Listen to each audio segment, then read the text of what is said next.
Missy. Ladies and gentlemen, welcome back. We are joined here by greatness, and that greatness is Mr. Dave Mustaine. Thank you. Dave and I were having a nice little chit-chat off air. We're buddies. We like to talk. Tell me what you were telling. Tell the listeners what we were talking about. First of all, I want to hear the Blarney Stone story. Oh, the Blarney Stone. Well, we were talking about trying to be graceful when you. We were talking about my studio. I've been talking about having local little kids, helping them out in the studio. I wanted to do something really good and return the favor to our community here, because I was born in La Mesa.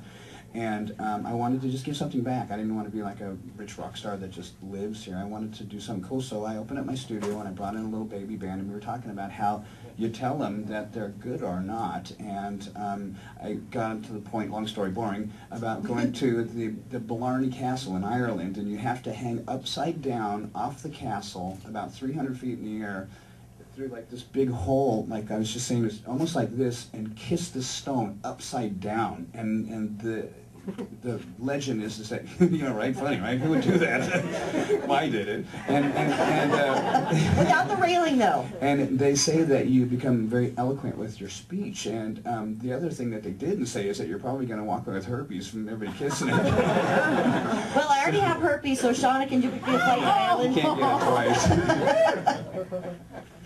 So that was pretty cool. And you know, talking about some of the other stuff that we were. What are the? Yes, the anniversary. Oh, the Rest in Peace thing, yeah. Last year was Rest in Peace's 20th anniversary, yes. and we thank you. Yeah, who would have known? You know, 20 years ago, who would have known that I would have had that record in me, or that 20 years from now we'd be even listening to this kind of music? But thank God we are. And this year is actually the 25th anniversary for Peace Sells, and which they've already asked us, are we interested in doing a tour like we did before, playing Peace Sells in its entirety?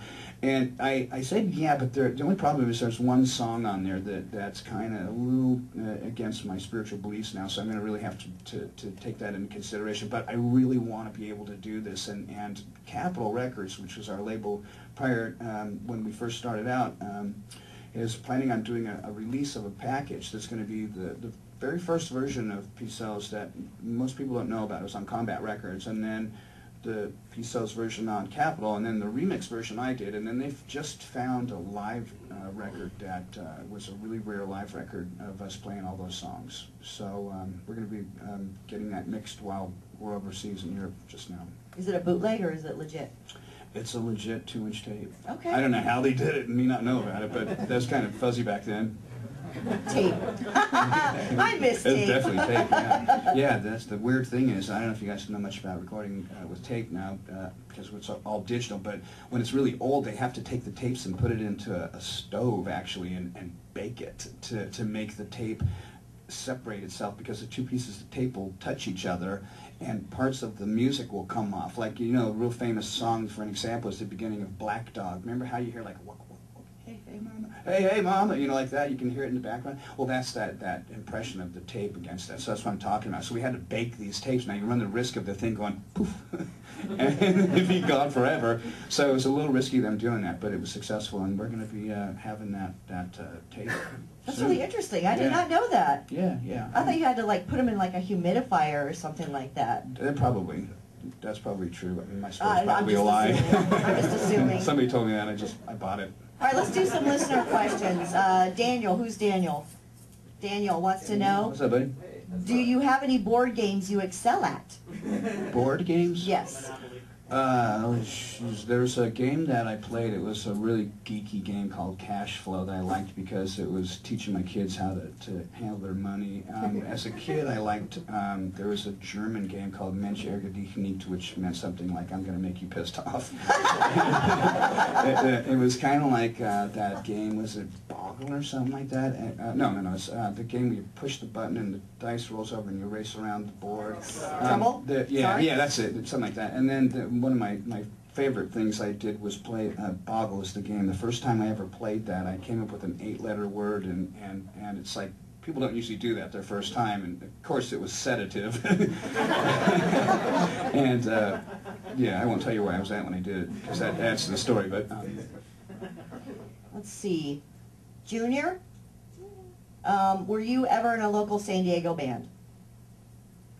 No. Actually, I left San Diego when I was just a wee tot. I was about 4 years old when we moved up to Orange County, so I've never had the privilege to play with anybody down here.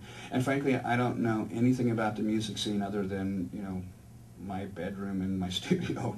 I know that there's a small club down here that we usually play at when we do club shows, and then I don't even know if there's any other places to play here anymore. That's the bummer, because I don't even know if there's any good studios down here either. What's that? House of Blues. Yeah, 4th and B is the one. Well, House of Blues is kind of like, you know, House of Blues. It's, you know, it's the same. It doesn't really have like that club vibe, you know. Yeah. Yeah, and you can't mosh, and you can't, you know, have fun. Don't smile.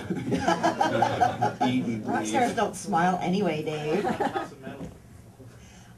Gabriel, who's Gabriel? He wants to know what song on your iPod is most embarrassing. What song on my iPod is most embarrassing? So he's going to tell all of us. No, it's... Well, the thing is, I don't have music on my iPod. I have books.